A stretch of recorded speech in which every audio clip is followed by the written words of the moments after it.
자, 성수고 학생을 위한 문제 해설입니다. 2025 6월 고2 학력평가 조금 빠르게 보도록 할게요. 1번부터 보겠습니다. 1번 보시면 가 문명에 대한 설명으로 옳은 것은 이라고 되어 있습니다. 항상 고정형 문제죠. 1번 이거 실제로 선생님이 전쟁박물관 가서 보고 왔는데 나일강역에서 발전했던 가 문명을 생생하게 접할 수 있는 체험 프로그램을 운영합니다. 이렇게 VR로 이렇게 실제로 보고 왔는데 프로그램 보시면 파피루스로 종이 만들기, VR로 보는 피라미드, 상형 물자 이런 힌트들이 나와 있죠. 그러면 이건 당연히 이집트 문명이구나 라는 것 찾을 수 있을 것이고요. 정답은 1번이 되겠죠. 미이라를 제작하였다. 자, 나머지 선지 쭉 빠르게 볼게요. 모헨조다로라고 하는 계획도시를 건설한 건 인도 문명이죠. 그리고 길가메시 서사시, 메소포타미아 문명의 현세적 세계관을 보여주는 유산이라고 볼 수 있습니다. 조로아스터교를 국교로 삼았다. 불을 숭배하는 조로아스터교 국교로 삼은 건 사사낭조 페르시아고요. 갑골의 전복의 내용을 기록한 건 중국이 되겠습니다. 특히 상나라가 되겠죠. 1번은 가볍게 넘어갑니다. 2번 가 시대에 있었던 사실로 옳은 것은 와신상담이라고 되어 있습니다. 가의 5패 중 5의 왕 부차와 월왕 5왕의 부차와 월왕 구천의 일화에서 유래한 말입니다. 와신상담. 두 나라의 전쟁으로 5왕 합녀가 죽은 뒤 아들 부차는 뗄나무에 누워 잠을 자며 복수를 다짐했습니다. 마침내 그는 월왕 구천과의 전투에서 승리하였습니다. 이후 패배한 구천은 쓸개를 맛보며 복수를 맹세했고요. 구천 또한 국력을 쌓으며 기회를 엿보다가 결국 오나라를 멸망시켰습니다. 뗄나무에 누워서 쓸개를 맛본다. 열심히 그 패배의 치욕을 곱씹으면서 복수를 다짐하는 것을 얘기하죠. 자, 이렇게 당시 이 시대의 5명의 패왕이 경쟁을 하던 요런 시기. 그리고 사실 나중에는 칠웅이라는 표현도 나옵니다. 7명의 영적인 왕들이 나오는 것이죠. 자, 이 시기 바로 춘추 시대가 될 겁니다. 혹은 춘추 전국 시대 이렇게 표현할 수도 있죠. 5패라고 하면 보통 춘추 시대, 7웅 하면 전국 시대입니다. 그래서 지금 춘추 전국 시대에 있었던 일을 고르래요. 1번 양세법이 시행되었다. 당나라 때죠. 양세법이라는 건 세금을 2번 거두는 겁니다. 여름과 가을에 2번 세금을 걷도록 바꾼 제도야. 주로 안사의 난 이후가 될 거고요. 왜 그럼 바꾼 겁니까? 당나라의 중앙 지배력이 약화되면서 지금 안정적으로 농민들에게 토지를 분배하는 균전제가 실시하기 어려워졌다라는 얘기죠. 그래서 균전을 지금 못하니 조용조제를 거두기가 어려웠다는 얘기야. 그래서 자산의 정도에 따라 여름과 가을에 하세와 추세를 거는 양세법을 당나라 후기 때 시행했습니다. 2번 제자백가가 등장하였다. 이게 맞죠. 여러 나라들이 서로 경쟁하는 이 시대에 제자백가가 등장해서 부, 국, 강병에 대한 다양한 사상들이 등장하고 다양한 학자들이 난립했었죠. 그래서 당시에 인재들이 자신을 대우해주는 국가를 찾아 이렇게 이동하는 경우도 많았습니다. 이때 등장했던 다양한 사상가들이 공자라든지 맹자 같은 사람들, 묵자 이런 사람들이 있죠. 노자와 장자도 마찬가지고요. 해체신서라고 하는 건 해부학 서적이었습니다. 당시 에도 막부 시기에 네덜란드 상인들과만 교류를 했습니다. 그때 발달했던 난학, 란카쿠의 일환으로 해부학 서적이 들어오게 되죠. 스키타 겐파쿠의 번역으로 만들어졌습니다. 청명상하도가 제작된 것은 송나라 때입니다. 송나라의 수도, 북송의 수도 카이펑의 번화한 모습을 그렸던 그림이죠. 그리고 윈강 지역의 석굴사원이 조성된 것은 위진남북쪽 북이 때입니다. 북이 때. 자, 요것과 관련해서 생각해야 되는 건 뭐냐요? 자, 북이는 오랑캐들이 다스리던 북조 오랑캐 국가였죠. 자, 근데 한족들은 사실은 이 중원을 다스리는 중심이다. 중화라는 관념을 갖고 있었다고. 그래서 유학적 관념을 가지고 이 북조를 설명하기 어려웠습니다. 그러나 불교에서는 이런 중화와 오랑캐를 구분하지 않았어. 그렇기 때문에 북조에서는 적극적으로 불교를 소화했다라는 것을 잘 기억을 하셔야 됩니다. 혹시 춘추전국 시대와 관련하여 다른 선지 나올 수 있는 게 뭐가 있습니까? 바로 철기를 본격적으로 사용하였다라는 내용도 이 시기의 특징이라고 할 수 있습니다. 3번 보시죠. 가 황제에 대한 설명을 옳은 것은 이 문화유산은 가가 세운 낭야대 각석으로 새로운 시대가 열리고 법도가 정비되었으며 도량형과 문자가 통일되었다는 내용이 담겨 있습니다. 중국 최초의 통일제국을 수립한 이 황제는 전국을 수행하며 이러한 비석을 세워서 자신의 업적을 드러냈습니다. 자, 중국 최초의 통일제국을 수립한 결정적 힌트죠. 도량형과 문자도 통일했습니다. 바로 가는 진시황이 되겠죠. 그래서 당시 전국을 순회하면서 이런 비석을 세웠습니다. 진시황. 1번에 군국제를 도입하였다라고 하는 거 한, 고조, 유방이 되겠죠. 그래서 군현제와 봉건제를 적절하게 융합한 것이 바로 군국제였습니다. 그러면 군국제가 폐지되는 건 언제예요? 한무제 때가 되면 군현제를 전국적으로 시행하게 되죠. 그래서 한무제와 진시황의 공통점이라고 하면 군현제를 전국적으로 시행했다라는 점을 들 수 있습니다. 그래서 한고조 때 군국제. 그러다가 이 제후국으로 임명했던 일부 세력이 반발을 일으키면서 무력으로 진압하고 강제로 편입시켜서 군현을 설치했죠. 과거제를 시행한 것, 처음 시행한 건 문제가 될 거고요. 그 이후에 쭉 시행이 됩니다. 수나라 때부터 당나라 때까지. 한번 분서갱유를 단행하였다. 이게 정답이죠? 진시황입니다. 의학과 전복을 다루는 서적을 제외하고 나머지 책들을 불태우고 유학자들을 묻었던 사건이죠. 분서갱유. 장건을 서역에 파견했던 것은 한나라의 무제이고요. 황건적의 난을 진압한 건 후한 때입니다. 한나라 때.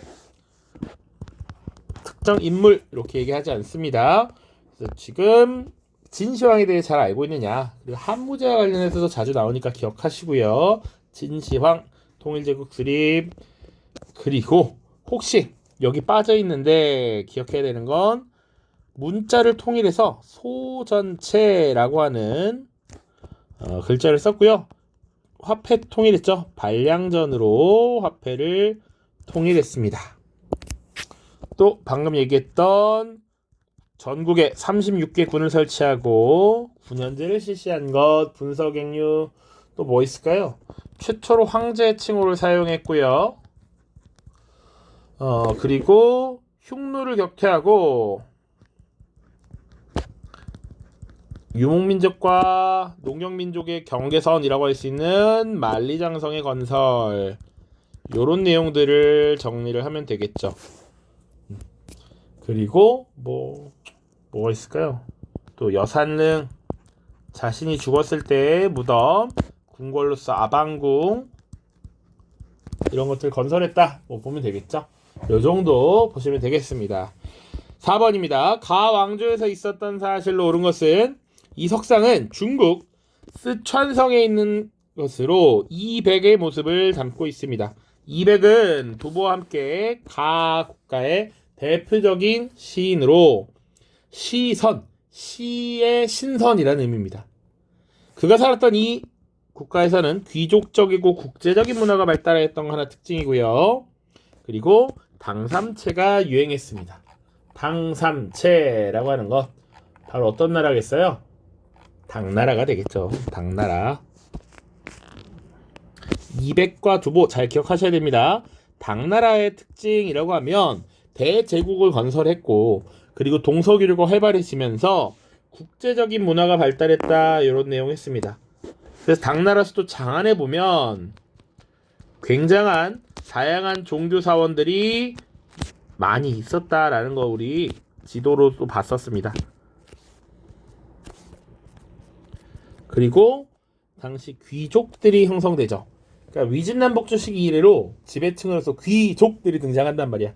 귀족들이 즐기는 고풍 있는 문화들이 발전하게 됩니다. 자, 그래서 밑에 보시죠. 수시력이 편찬되었다. 수시력은 어떤 겁니까? 1년을 측정한 달력이에요. 원나라 때 곽수경을 비롯한 여러 천문학자들이 아라비아 달력의 영향을 받아서 수시력을 편찬했고요. 홍루몽이라고 하는 건 청나라 때 조설근이라고 하는 사람이 쓴 소설입니다. 이런 그 세속적인 사랑을 이야기한 소설이고요. 본초강목은 약초와 관련된 서적입니다. 이거 역시 이제 명나라 때 이시진이라는 사람이 썼어요. 실제로 생활에 쓸모 있는 것, 그래서 실학이라고 부르죠. 실학. 대표적인 실학 서적 또 뭐 있습니까? 본초강목 말고 실학하면 천공괴물, 그리고 하나 더 있죠. 그리고 서강계의 농정전서라는 거 있죠. 요런 것들이 명나라 때 주로 쓰여졌습니다. 4번 안사의 난이 진압되었다. 이게 정답이죠. 아까 양세법 얘기하면서도 얘기했습니다. 절도사였던 알록산 사사명의 난이었습니다. 이것 이후로 당나라 역사가 크게 바뀌었다라는 것. 향거리선제라고 하는 건 관리선발제도였습니다. 한나라 때 부모에게 얼마나 효심이 지극한지 그리고 얼마나 청렴한지를 근거로 인물을 평가하고 관리에 등용했던 제도입니다. 이렇게 보시면 되겠죠. 5번 보시죠. 가황제의 제위시기에 있었던 사실로 옳은 것은 즉위 후에 흉노 등과 전쟁을 벌이기 시작한 가 인물은 잦은 대외 원정으로 생긴 재정 손실을 보충하고자 했다.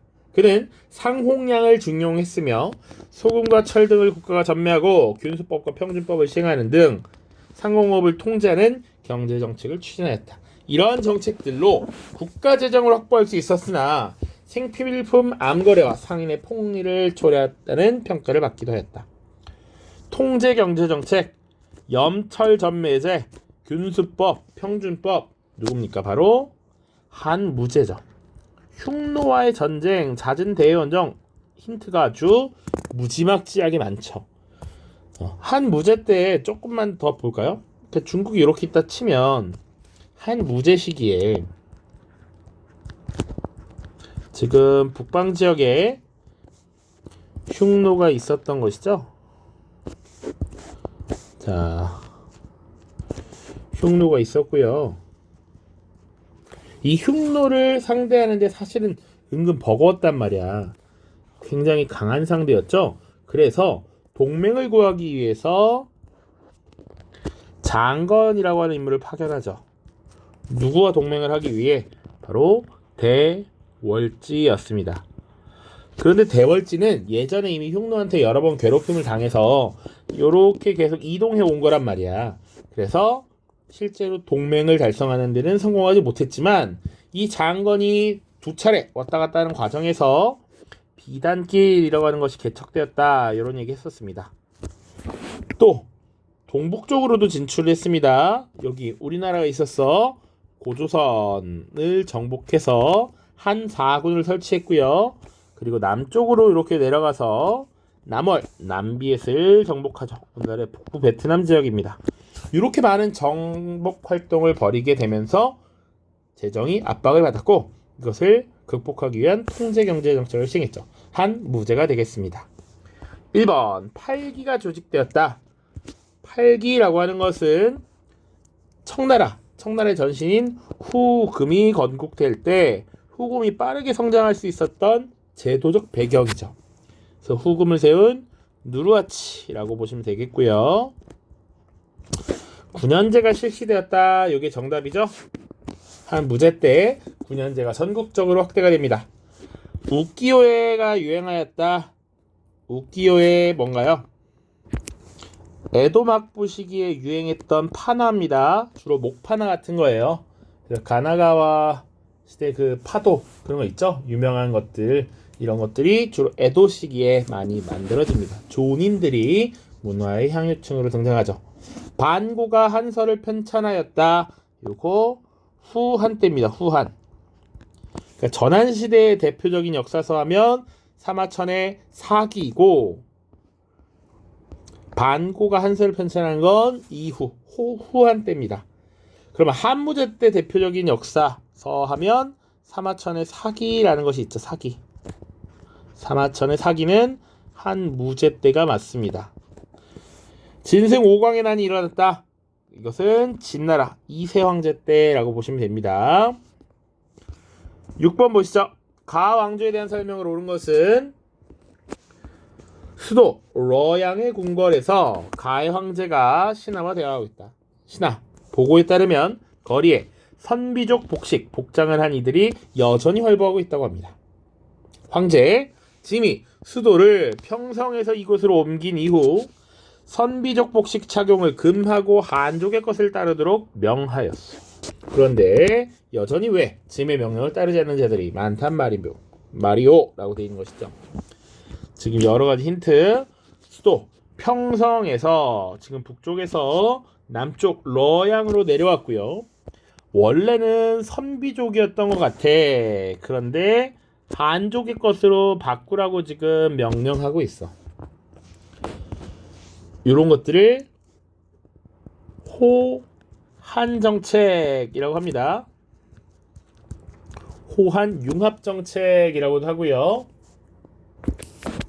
혹은 한족화된다라고 해서 한화 정책이라고 더 많이 얘기하죠, 사실.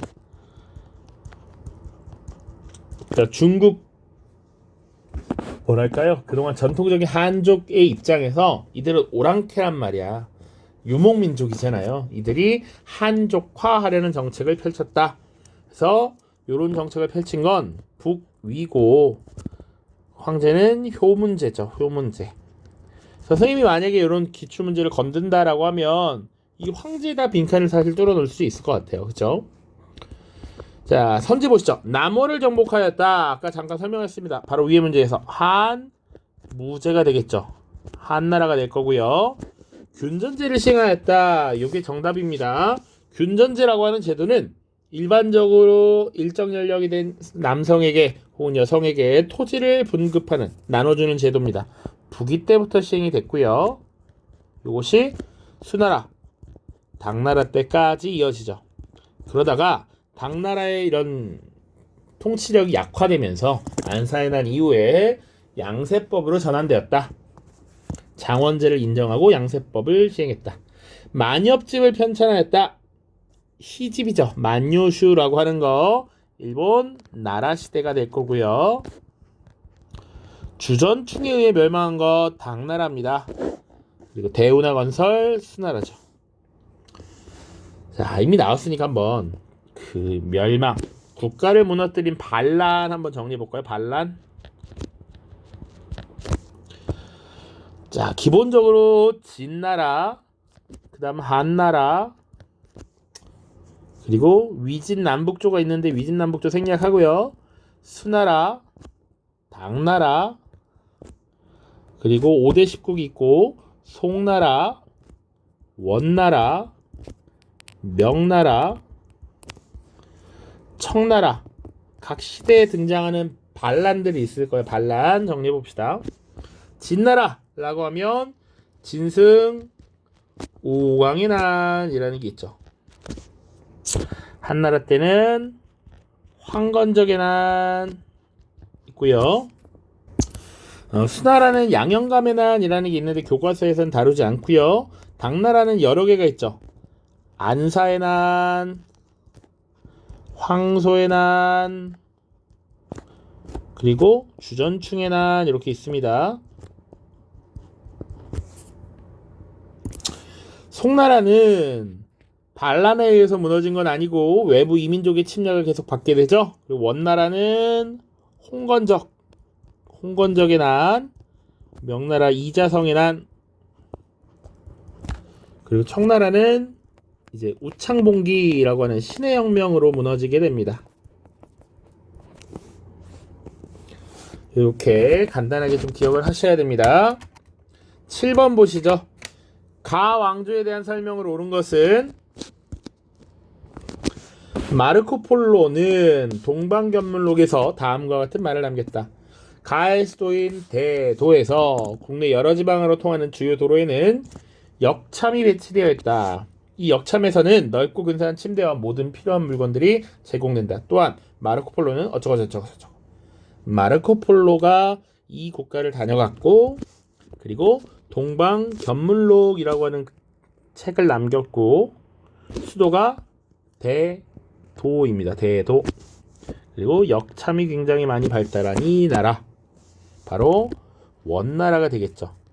원나라 때 동서기류가 굉장히 활발해지면서 원나라와 당시 원나라를 다녀갔거나 원나라에서 유럽 세계로 갔던 인물들을 4명 정도 다뤘습니다.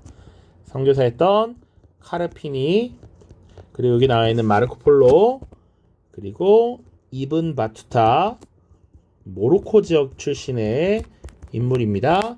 그리고 원나라에서 유럽으로 갔던 라빤사우마, 이런 인물들이 많이 언급이 되더라. 원나라와의 교류를 보여주는 인물입니다.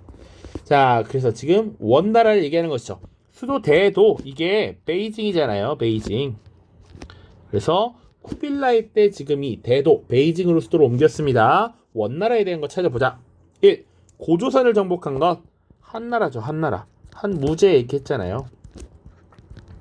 2번 스톤헨지라고 하는 것은 영국에서 신석기 시대에 만들어진 거석신앙의 대표적인 문화유산입니다. 천공 괴물을 편찬한 것 명나라고요. 구품중정제 위진 남북조. 5번에 파스파 문자를 사용하였다. 이게 정답이 되겠죠. 파스파 문자. 8번 밑줄 친 이 왕조에 대한 설명으로 옳은 것은, 자, 이 그림은 윤두서가 그린 진단타려도의 일부로, 선생님도 이거 처음 봤습니다. 자, 이 인물과 관련된 진단이라는 인물과 관련된 고사를 표현하고 있다. 그 고사에 따르면 5대 19개 혼란기에 진단은 벼슬을 단념하고 응거하던 중 후주의 무인이었던 조광윤이 이 왕조를 세우고 황제가 되었다는 소식을 접했다. 평소 조광윤을 높게 평가하던 그는 매우 기쁜 나머지 안장에서 미끄러지면서도 웃었다고 한다. 조광윤이 세운, 후주 출신 무인 절도사 조광윤이 세운 이 나라, 바로 송나라죠. 송나라. 힌트는 조광윤밖에 없습니다. 송나라.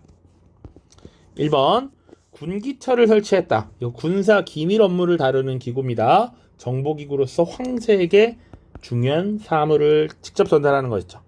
바로 청나라 옹정제때가 되겠습니다. 동돌궐을 정복하였다. 이거 3학년 문제에서도 많이 나옵니다. 당 태종입니다. 돌궐 하면 당나라. 3번 교초라는 지폐가 발행되었다. 원나라죠. 교초가 남발되면서 경제적인 어려움을 겪게 됩니다. 과거제 전시를 정례화하였다. 이게 정답이죠. 송나라 태조 조광윤은 본인이 무인 출신이었고 무인들에 의해서 굉장히 혼란한 이런 시간이 오랜 기간 지속됐단 말이야. 5대 19기라는 혼란기도 사실은 계속 앞선 나라를 제끼면서 등장한 거야. 그러니까 송태조 조광윤은 무인들의 힘을 약화시켜 절도사의 권한을 약화시키고 문치주의를 채택하게 되죠. 자, 이 문치주의를 채택하면서 기본적으로 관료의 수가 크게 늘어나 또 황제권을 강화해 나갑니다. 동시에. 그래서 다뤄야 되는 내용은 황제가 직접 다스리는 금군이 강화되고요. 황제에게 충성하는 신하를 기르기 위해서 과거제의 전시를 추가하고 정례화하죠. 요 내용들 잘 기억하셔야 되는 부분이죠. 과거제의 전시를 정례화하였다. 5번 대진 경교 유행 중국비를 건립하였다. 요거 대진은 당시 당나라에서 로마를 부르던 이름입니다. 대진국이라고 불렀고요. 경교라고 하는 건 이제 크리스트교라고 생각하시면 돼요. 그래서 로마에 유행하는 크리스트교가 중국에도 유행했다. 국제적인 문화를 보여줬던 당나라 때죠. 그래서 당삼채와 함께 국제적인 문화의 모습을 보여주는 대표적인 문화유산입니다.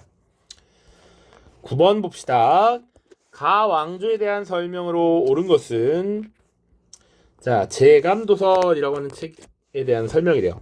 제감도설은 가의 내각대학사를 지낸 장거정이라고 되어 있고요. 황실 교육용으로 쓴 책이어서 중국 황제들의 일화를 많이 알 수 있었는데 장거정은 임진왜란 당시 조선의 파병을 명한 만력제의 스승이었다고 합니다. 임진왜란 때 중국이 어떤 나라였느냐? 임진왜란 때 조선을 도와준 그 나라. 자, 밑에 일조편법을 추진한 장거정이라고 되어 있죠. 그러면 이 왕조 누구겠어요? 바로 명나라가 되겠죠. 임진왜란을 도와줬던 파병을 했던 장거정, 일조편법 장거정 명나라입니다. 명나라에 대한 설명을 찾아야 돼요. 1번에 은허유적을 남긴 것은 상나라죠. 중국 상나라, 상나라의 수도 도읍이었습니다. 오경정의를 편찬하였다. 유교에서 중요하게 여기는 5가지 경전의 바른 해설이라는 의미야. 당나라죠. 당나라. 누가 썼습니까? 공영달이라는 사람이 썼죠. 그리고 훈구학. 그동안 분서경류 이후에 이 사상가들의 뜻과 해설을 쭉 총정리한 일종의 교과서적 성격을 가진다. 과거 시험에 수험서로 쓰였다. 라고 얘기했습니다. 정화의 함대를 파견한 것. 이거 누굽니까? 명나라의 영락제가 되겠죠. 영락제. 인물을 물어보면 뭐 영락제고요. 국가를 물어보면 명나라입니다. 영락제 하면 또 기억해야 되는 게 뭐가 있나요? 영락제. 영락제 하면 기본적으로 베이징 천도 그리고 내각대학사 설치. 요거는 반드시 기억하셔야 됩니다. 베이징 천도 관련해서 자금성 건설까지 같이 보십시오. 4번 티베트와 신장을 복속시켜서 오늘날 중국의 영토를 거의 확보했던 거 청나라 걸륭제 때가 되겠습니다. 그리고 견융족의 침입으로 수도를 옮긴 것. 기존에 호경에서 나급으로 옮긴 것 바로 주나라가 되겠습니다. 좀 생소한 선지였을 것 같아요. 기본적으로 그래도 딱 다루셔야 되는 내용입니다. 3학년 때 수능을 준비하시려면. 10번 가에 해당하는 왕조로 오른 것은 가는 탈라스 전투에서 당나라의 승리를 거뒀다. 동서무역의 주도권을 장악했다. 심지어 수도 바그다드.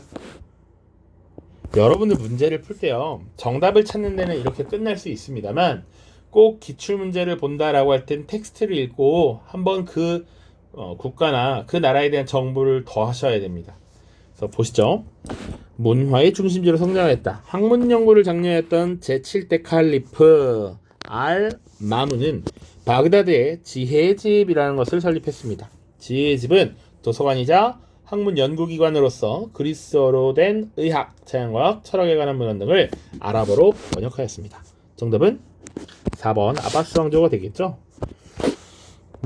각 국가에 대해서 쭉 설명할 건 아니니까 수도 바그다드가 결정적이었단 말이야. 탈라스 전투하고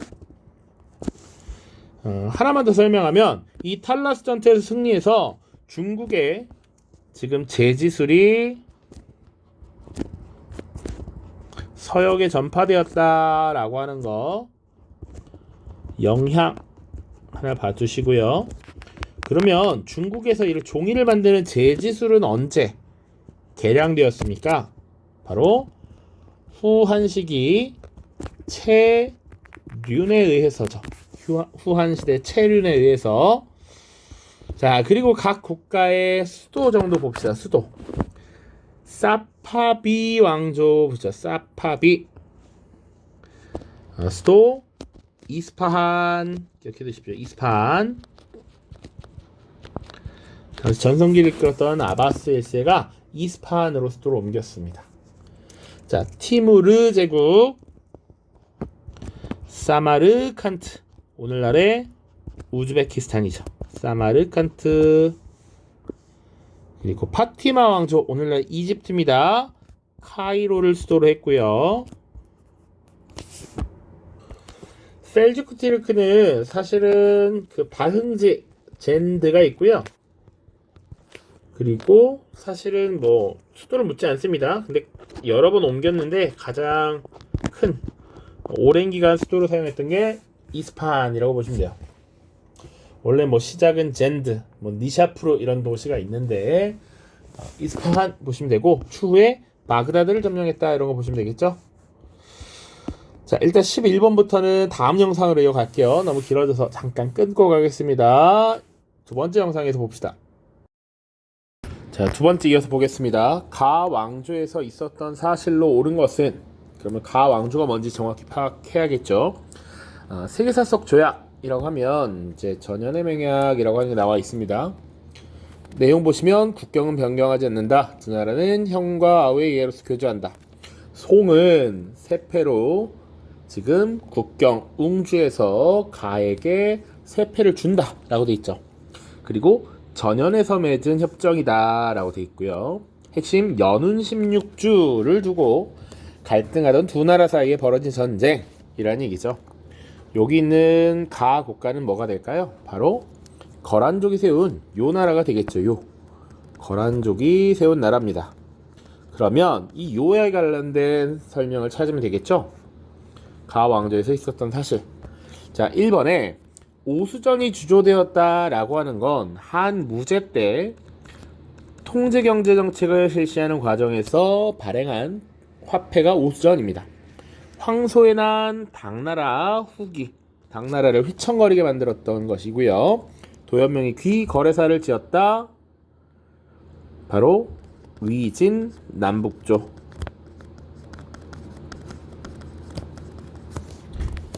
자, 그 다음 최륜이 제지수를 계량한 건 후한 때고요. 정답은 5번이 됩니다. 북면관제와 남면관제를 실시했다. 요게 뭐였죠? 기본적으로 지금 유목민족의 영역에서는, 유목민이 사는 지역에 대해서는 유목민족의 스타일로 거란인에게 했던 스타일대로, 남면관을 두어서 한인들이 사는 지역은 한인 스타일대로 사실상 현재를 운영했던 것이 북면관, 남면관제입니다. 하나 더 보시죠. 자, 여기 연운 16주라고 하는 지역이 뭡니까? 연운 16주. 지금 베이징이 포함된 지역입니다. 베이징이 포함된 지역이고 알짜배기 땅이라고 할 수 있어요. 자, 그리고 이 지역을 두고 왜 갈등했느냐? 알짜배기였고, 원래 이 지역은 한족의 왕조, 특히 이제 당나라 때부터 쭉 이어져 온 영토인데, 당시 후진이라고 하는 나라를 건국한 5대 19개 그 5대 중에 하나입니다. 석경당이 이 건국 과정에서 거란족에게 떼어줬던 땅이 연운 16주입니다. 그래서 이 지역을 서로 가지기 위해서 경쟁을 벌였다라는 얘기죠. 12번입니다. 가제국에 대한 설명으로 옳은 것은 이 초상화는 베네치아의 화가 젠틀레 벨리니가 메메트 2세를 그린 것입니다. 자, 초상화에 그려진 왕관은 메메트 2세가 가제국의 7대 술타님을 상징하고요. 그리고 콘스탄티노폴리스를 함락시키고 비잔티움 제국을 멸망시킨 그 정복자 파티히라고 하는 별명으로 불렸습니다.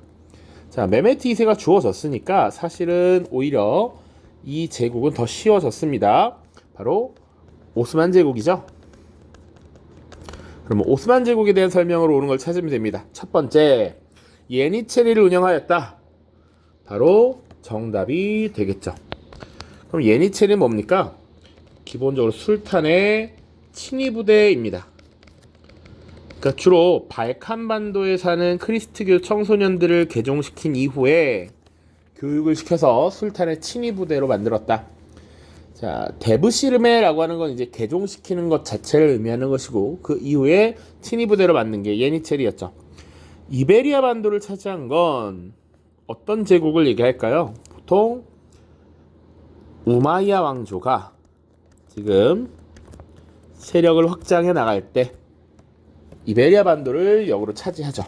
이스마일 1세에 건국된 거 사파비 사사랑조 페르시아 정복 정통 칼리프 시대 이슬람 제국이 되겠고요.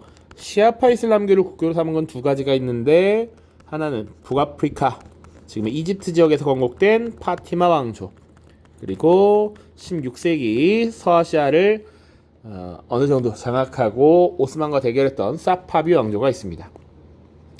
메메트 2세라고 하면 또 그 이후에 우리가 기억해야 될 셀림 1세 그리고 술레이만 대제도 있습니다. 술레이만 1세 기억하셔야 됩니다. 각각의 내용 예를 들어서 셀림 1세 같은 경우는 이집트와 시리아 지역을 장악하고 술탄 칼리프제를 완비하였다. 술레이만 1세는 지금 유럽의 연합 함대를 격파하고 동지중해의 제해권을 장악했다. 혹은 헝가리를 정복했다. 오스트리아의 수도 빈을 포위 공격하였다. 이런 내용들. 자, 그 다음 가 왕조에 대한 설명으로 옳은 것은 묘유병변이라고 하는 검색어가 있고요. 남송의 근위군이었던 묘부와 유정원이 일으킨 반란이다. 아구다가 세운 가 인물이 카이펑을 점령하고 휘종과 흠종을 포로로 잡아갔다. 이것을 정강의 변이라고 하죠. 이후 흠종의 동생인 조구는 왕조를 재건하여 남송의 황제가 되었다. 그러나 묘부와 유정원은 고종의 정통성의 문제를 제기하며 난을 일으켰다.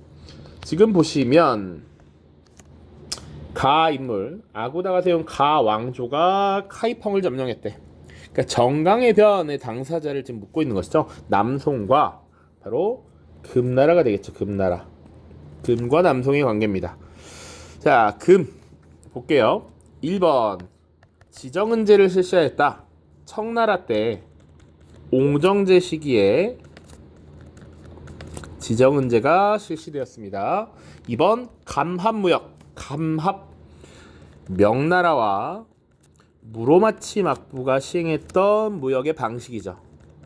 감합부라고 하는 문서를 만들고 그 절반을 나눠 가지고 있다가 무역을 할 때 그걸 맞춰보고 맞으면 무역을 진행했습니다. 고구려 원정을 단행한 것은 수나라와 당나라 때가 될 거고요. 맹안모국제 요게 정답이 되겠죠. 아까 북면관 남면관과 비슷합니다.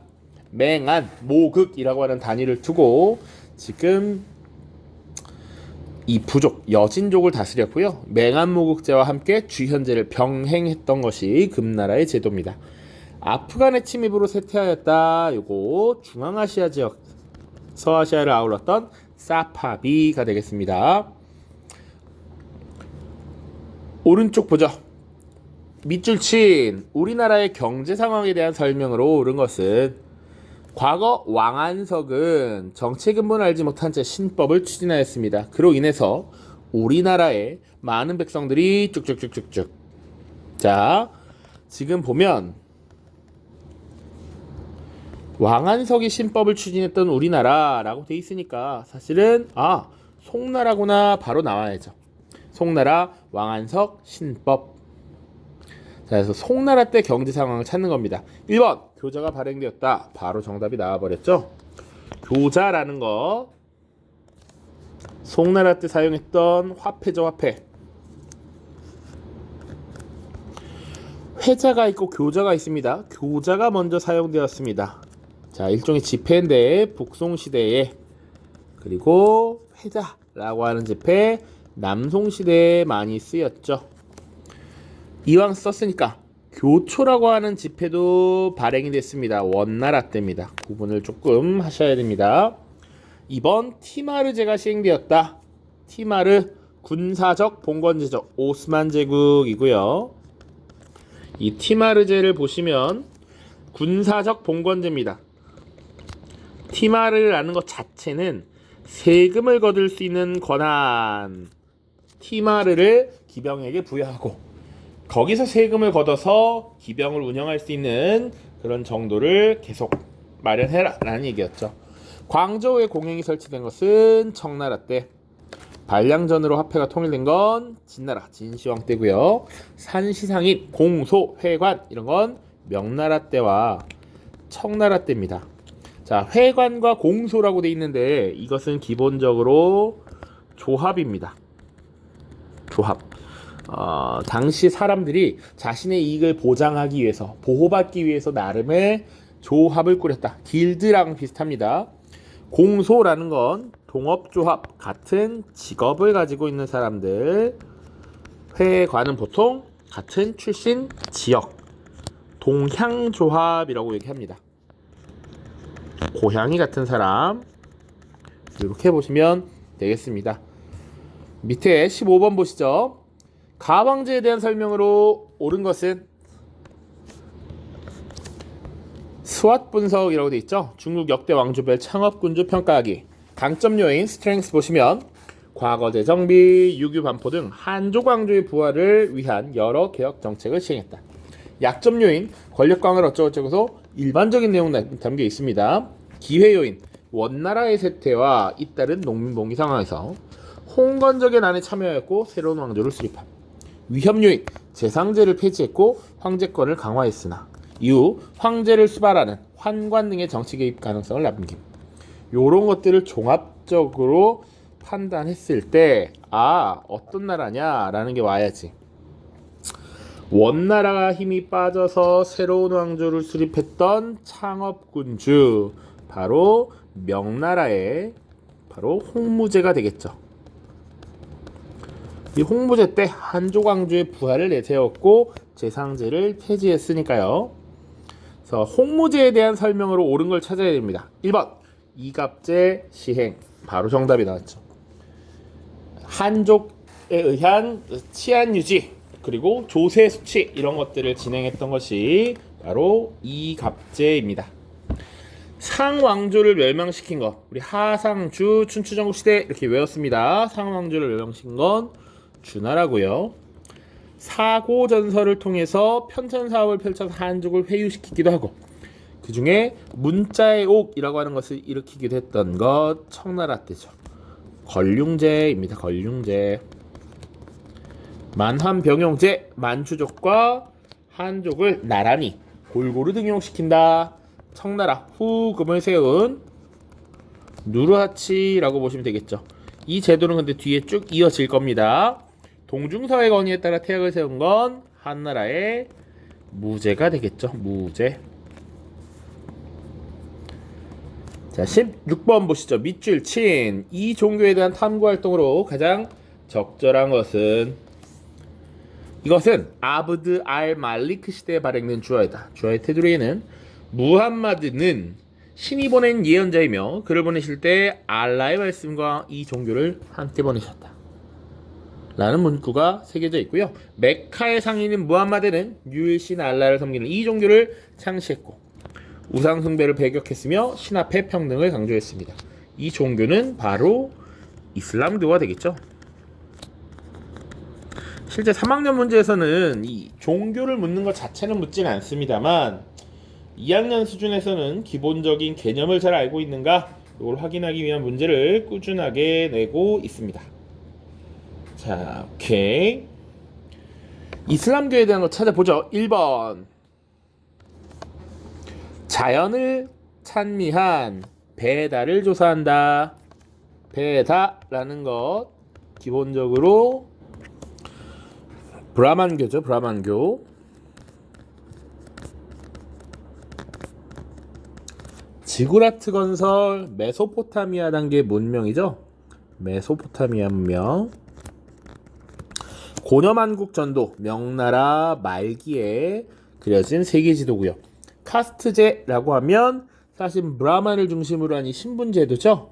그래서 요거는 고대 인도 혹은 브라만교라고 해도 크게 문제는 없습니다. 5번에 꾸란이 일상생활에 미친 영향을 파악한다. 이게 정답이 되겠죠. 이슬람교의 경전 쿠란입니다. 쿠란. 하디스라는 것도 있습니다. 무함마드의 일종의 예언서 같은 것도 있어요. 쿠란과 하디스. 이슬람교와 관련된 겁니다. 17번 가황제의 재위 시기에 있었던 사실로 옳은 것은 오삼계, 상가희, 경중명은 청에 항복한 명의 장수들로 청을 도와 농민군을 진압한 공로로 번왕이 되었다. 그러나 제4대 황제인 가는 3번의 존재가 중국 전역을 지배하는 데 큰 걸림돌이라고 판단했고 번의 폐지를 명하는 조서를 내렸다. 그러자 오삼계는 명예부흥을 구호론 반란을 일으켰으며 경중명의 손자인 경정춘과 상가희의 아들 상지신이 이에 호응하였다. 반란이 수년간 지속되었지만 가는 이를 진압하고 중국 지배를 공고히 하였다. 자, 이 반란을 진압했던 이 인물 번왕이 몇 명이에요? 3명이죠. 그래서 3번의 난인 것이고 3번의 난을 진압한 게 누구야? 라고 하면 바로 청나라의 강희제가 되겠죠. 강희제. 그래서 항상 강희제라는 인물은 3가지 키워드가 나온다. 3번의 난 폐지, 그리고 타이완의 반청 세력 진압, 3번째 네르친스크 조약이 체결됐다라는 것이죠. 이렇게 보시면 됩니다. 혹은 지금 강희제라고 나왔지만 뭐 청나라에 대해서 물을 때도 충분히 나올 수 있죠. 그렇게 보시면 됩니다. 1번에 발해가 멸망하였다. 강희제 때인가요? 아니죠. 발해는 요나라에 의해서 926년 멸망하게 됩니다. 사마천이 사기를 저술한 것 한무제죠. 그리고 왕망이라고 하는 건 한나라를 무너뜨리고 일시적으로 등장했던 신이라고 하는 나라. 그리고 중림칠현 청남사상 위진 남북조 시기입니다. 하나만 볼까요? 사마천의 사기라고 하는 역사서 봅시다. 서술 방식 기전체라고 했습니다. 특수한 방식이고 본기와 황제 이야기를 나눈 본기와 주요 인물을 다룬 열전 이렇게 구성되어 있는 것이 기전체 서술 방식입니다. 이건 중국 역사 서술의 모범이 되면서 기본적으로 쭉 전통이 마련돼. 물론 이런 형식을 따르지 않는 역사서들도 등장하긴 합니다. 18번 보시죠. 가 시대에 있었던 사실로 옳은 것은 역사 속 도시 일본편이라고 되어 있고요. 아까 어떤 수업에서 모의고사 문제를 푸는데 이렇게 나와. 똥땡땡땡 이렇게 나오면 글자 수를 알려준 겁니다. 4글자라는 얘기야. 간사이 지방에 위치한 이 도시는 일본의 대표적인 고도, 오랜 수도로 현재는 교토라고 불립니다. 율령 체제가 흔들리고 왕실과 귀족 세력의 대립이 커지자 기존의 도읍인 헤이조쿄를 떠나 이 도시로 천도하게 되었고 수도로 옮긴 이후 약 400년 동안을 그래서 가시대라고 합니다. 힌트 또 있어. 이 시기에는 대륙의 문화를 일본의 풍토와 기호에 맞게 소화하려는 국풍문화가 발달했는데 이를 반영한 건축물이 도시 곳곳에 지어졌습니다. 헤이조쿄를 떠나서 이 도시로 이동했대 헤이안쿄가 되겠죠. 그러니까 헤이안 시대가 될 겁니다. 여기는 헤이안쿄고요. 헤이안 시대에 국풍문화가 발달했다라는 거 반드시 기억해야겠지. 그래서 우리 수업 때 무슨 얘기를 했었냐면 나라 시대와 헤이안 시대를 조금 구분하셔야 된다라고 얘기했습니다. 나라 시대에는 주로 대륙의 이런 문화, 율령, 제도를 받아들여. 그래서 큰 맥락은 당풍이야. 견당사, 견신라사 이런 것들 파견했고요. 헤이안 시대는 지금 바뀌어. 당나라가 쇠퇴하면서 중국 걸 꼭 본받아야 돼 라고 생각한다고. 국풍문화가 발달합니다. 요거 대비적으로 봐야 된다. 교재 내용 잘 정리하셔야 돼요. 1번에 난학이 발달하였다. 난학 언제입니까? 바로 에도 막부 시기가 되겠고요. 성리학이 집대성된 것, 대륙의 성리학이 전파돼 조선으로부터 임진왜란 한 이후 성리학이 막 넘어오죠. 이황 이런 사람들 되게 중요하게 여기서 쓴단 말이야. 강항 같은 인물도 있습니다. 역시 에도 막부 시기가 될 거고요. 견당사 파견이 중지되었다. 이게 정답이 되겠죠. 국풍문화가 발달하면서 굳이 대륙 당나라에서 뭘 배워야 하느냐라고 생각한단 말이지. 그 다음 다이카 개신이 단행되었다. 우리 흔히 야마토 정권. 다이카 개신은 645년 이렇게 보시고요. 도다이사 대불이 만들어진 것 나라 시대죠. 나라 시대. 일본사 관련해서도 기본적인 개념들을 잘 기억하고 계셔야 됩니다. 나라 시대와 해이안 시대를 잘 구분하자. 그 다음 19번입니다. 가 왕조에 대한 설명으로 옳은 것은 이것은 왕의 길을 여행하는 데 사용한 마차의 모형입니다. 가의 다리우스 1세는 대제국을 효율적으로 통치하기 위해 수사에서 사르디스에 이르는 왕의 길을 건설하였습니다. 다리우스 1세라고 하는 결정적 인물 왕의 길 바로 아케메네스 왕조 페르시아죠. 봅시다. 1번에 파르티아를 멸망시켰다. 파르티아를 멸망시킨 건 누굽니까? 바로 사산 왕조 페르시아죠. 사산 왕조 페르시아. 2번 페르세폴리스를 건설하였다. 바로 정답이 나왔죠. 새로운 도시 페르세폴리스를 건설하였습니다. 3번에 데브시름의 제도를 실시한 것 오스만 제국이고요. 투르프와티의 전투에서 패배한 것 우마이야 왕조. 수도 니네베 왕립도서관 아시리아입니다. 아시리아. 이렇게 아케메네스 왕조 페르시아 또 뭐 물어볼 수 있는 게 뭐가 있을까요? 예를 들면 알렉산드로스 제국에 의해 멸망하였다라든지 그리스 세계와 충돌하였다라든지 사실은 낼 것들이 너무너무 많습니다. 잘 보셔야 돼. 20번 가 막부에 대한 설명으로 옳은 것은 조심히 옮겨주게 이 화물은 일본산 도자기라네. 가 막부가 조성한 대지마를 통해 사왔는데 요즘 주문이 많아 물품이 손상되면 곤란하다네. 걱정 마십시오. 저도 얼마 전까지 일본에 왕래하는 선박에서 일했습니다. 가의 규제로 나가사키항에 드나드는 서양 선박은 우리 네덜란드가 유일하지요. 가 막부 당시 에도 막부죠. 원래는 포르투갈이나 에스파냐 상인들도 들어왔습니다. 그런데 이들은 크리스티교를 전파하면서 결국 쫓겨나게 되고요. 크리스티교 전파에 관심 없었던 오로지 장사를 통해 이익을 얻으려 했던 네덜란드만이 이 나가사키의 대지마를 통해서 일본과 교역할 수 있었습니다. 그래서 에도 막부 잘 보셔야 되고요. 1번 일본 서기를 편찬하였다. 일본 서기 바로 나라 시대죠. 일본 서기 고사기 그리고 시가집이 만엽집 이런 것들. 산킹코타이제 요것이 에도 막부 시기죠. 다이묘들을 통제하기 위한 방식이었습니다. 그래서 에도 막부 시기에 이 막부 체제를 중앙집권적 봉건 체제라고 불러요. 3번 전국 시대를 통일하였다. 도요토미 히데요시죠. 에도 막부는 그 이후이기 때문에 요것과 구별을 하셔야 되고요. 4번 종교 공동체인 밀레트를 운영하였다. 오스만 제국. 두 차례에 걸친 몽골의 침입을 물리친 건 가마쿠라 막부입니다. 가마쿠라 막부. 자, 그 다음에 이제 3학년 문제 4개 준 거 요거 풀겠습니다. 여기서 2개에서 3개 정도 냈습니다.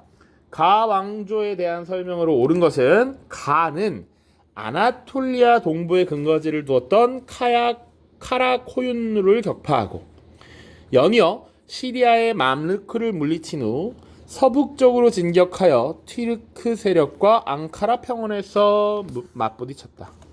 자, 이거 지도를 머릿속으로 그릴 수 있느냐야. 아나톨리아 반도 요렇게 있고요. 그리고 사실은 여기 북부 아프리카 이렇게 좀 이상하네요. 잠시만. 발칸 반도가 이렇게 있다고 치고 그리고 이렇게 아나톨리아 반도가 쭉 있죠. 여기 뭐 이탈리아 반도 이렇게 있습니다. 자, 이렇게 있는데 그림으로 지금 그려볼 수 있느냐라는 거야. 아나톨리아 동부에 근거지를 두었던 카야코누를 격파하고 연이어 시리아의 맘루크를 물리친 뒤 그리고 다시 서북쪽으로 진격하여 튀르크 세력과 앙카라 평원에서 맞부딪혔다라고 지금 하는 거예요. 그리고 가의 군주는 이 전투에서 큰 부상을 입었지만 술탄 바예즈드 1세를 생포하는 전과를 거두고 수도 사마르칸트로 귀환하였다. 수도 사마르칸트는 어떻게 가는 것이냐? 이렇게 가는 것이죠. 사마르칸트를 수도로 했던, 그리고 오스만 튀르크와 앙카라 평원에서 맞부딪혔던 1402년 앙카라 전투 있었습니다. 바로 티무르를 얘기하는 것이죠. 티무르. 티무르 제국에 대한 설명으로 옳은 건 뭐냐라고 보시면 되죠. 1번에 바부르가 건국하였다. 바부르 무굴 제국입니다. 무굴 제국. 파르티아를 무너뜨린 건 사산 왕조 페르시아. 3번 몽골 제국의 재건을 내세웠다. 요게 정답이죠. 티무르. 몽골 제국의 재건을 내세웠습니다. 4번에 발칸반도 대부분을 차지한 건 비잔티움이고요. 시아파 이슬람교를 국교로 정한 것은 파티마 혹은 사파비 같은 국가들이죠. 오른쪽 보겠습니다. 가 인물에 대한 설명으로 옳은 것은 교황 성하께서 겪으셨던 순환을 기억하시나요? 저번에 누가 질문을 했는데 요것만으로 당연히 알긴 어렵습니다. 우리가 배운 것은 교황이 순환을 겪은 몇 가지 있긴 하지만 이 자체가 결정적인 거 아니야. 뒤에 끝까지 봐야 돼. 성하께서는 성 베드로 성당으로 가시는 길에 로마 귀족들의 습격을 받으시고 또 우리 성무에 대한 황제의 간섭도 받으셨죠. 그때 성하께서는 보호자가 필요하셨어요. 물론 기억합니다. 레오 3세 성하. 여기서 레오 3세는 교황을 의미하는 겁니다. 교황 레오 3세께서는 가를 또 하나의 황제로 세우셔서 그 난국을 한 번에 타개하는 기적을 보이셨죠. 자, 로마 귀족들의 습격을 받고 황제가 간섭을 하려는 이런 모습이 있어. 그래서 교황 레오 3세가 새롭게 가 인물을 또 하나의 황제로 세웠대. 황제로 사실상 권한을 부여했다라는 얘기죠. 교황 레오 3세가 황제의 관을 씌운 것 바로 카롤루스 대제입니다. 그러면 이에 대한 설명으로 옳은 걸 봐야 돼. 1번에 카롤루스 왕조를 개창한 건 피핀이죠. 피핀. 교황청을 아비뇽으로 옮겼다라는 건 교황 클레멘스 5세인데 실질적으로는 프랑스의 왕 필리프 4세가 주도했다라고도 볼 수 있죠. 교황 보니파키우스 8세와 아나니 사건을 일으키고 아비뇽 유수를 사실상 이끌었다라는 것이죠. 크리스트교를 국교로 선포한 것은 로마 제국의 테오도시우스 황제고요. 뚜르푸아티에 전투에서 승리한 것은 바로 프랑크 왕국의 카롤루스 마르텔이죠. 5번 궁정학교를 세워서 고전 연구를 후원하였다. 이게 카롤루스 대제, 프랑스 말로는 샤르마뉴에 대한 항상 나오던 정답 선지입니다. 잘 기억하셔야 합니다. 왼쪽 아래입니다. 2025 육모 11번 문항. 드디어 이 문제가 나왔습니다. 밑줄 친 제국에 대한 설명을 옳은 것은, 이거 나왔을 때 많이들 틀렸는데, 바빌론을 중심으로 일어난 이민족의 반란으로 인해서 충격을 받은 제국이 통일을 이룬 지 한 세기가 채 못 되어 분열되었다. 그래서 파라오의 네코 2세는 이 틈을 타 시리아를 차지한 후 유프라테스 강으로 진출하며 새로운 대국 건설을 꿈꿨어. 파라오 네코 2세라고 하면 요거 일단 이집트가 다시 독립 혹은 부활했구나 라고 볼 수 있죠. 그러나 바빌론 반란군을 모체로 결성된 바빌로니아 군대에 유프라테스강 북쪽에서 완패하여 나일강 삼각주로 퇴각할 수밖에 없었다. 얼마 전 메디아 군대와 함께 제국 최후의 보루 하란성을 함락시켰던 바빌로니아 군대의 기세를 당할 수 없었던 것이다. 자, 어떤 나라가 통일을 이룩했는데 곧 분열돼서 이집트, 바빌로니아, 메디아 등으로 나뉘었대. 우리 열심히 외웠던 게 있습니다. 통일제국 아시리아가 등장한 이후에 빠르게 무너져서 리오넬 메시는 신이아라고 외웠죠. 리디아, 메디아, 신바빌로니아, 그리고 이집트로 다시 분열되었다라고 했어요. 자, 요게 신바빌로니아라고 주어지지 않아서 빈가민가 했을 것 같아. 당연히 기록에서는 그냥 바빌로니아라고 하죠. 역사를 공부하는 우리가 앞선 바빌로니아와 뒤선 바빌로니아를 구분하기 위해서 이렇게 신이란 말을 붙이는 거니까. 지금 그래서 밑줄 친 제국은 아시리아를 의미하는 것이고, 아시리아 하면 열심히 외웠던 정답 주문이 있죠. 니네베를 수도로 삼고 왕립도서관을 건립하였다. 혹은 수도 니네베에 왕립도서관을 건립하였다. 이거 열심히 외웠었습니다. 자, 1번입니다.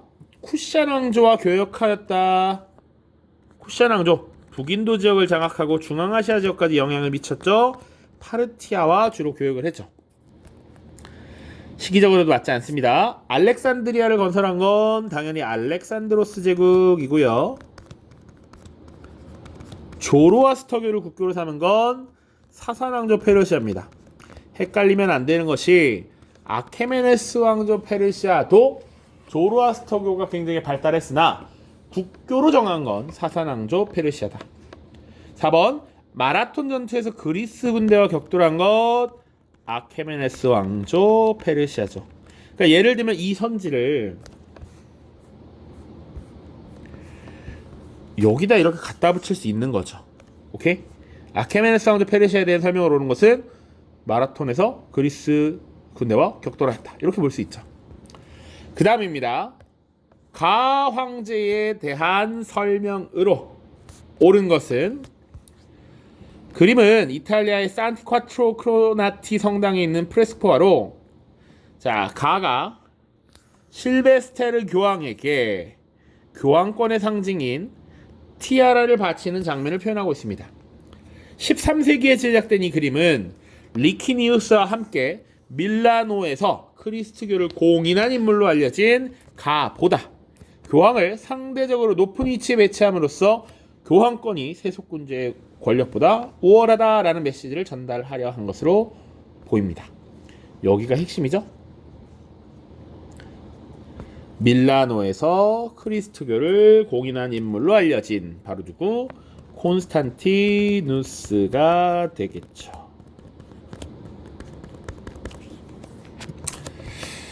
그래서 콘스탄티누스에 대한 거 설명 찾으면 되죠.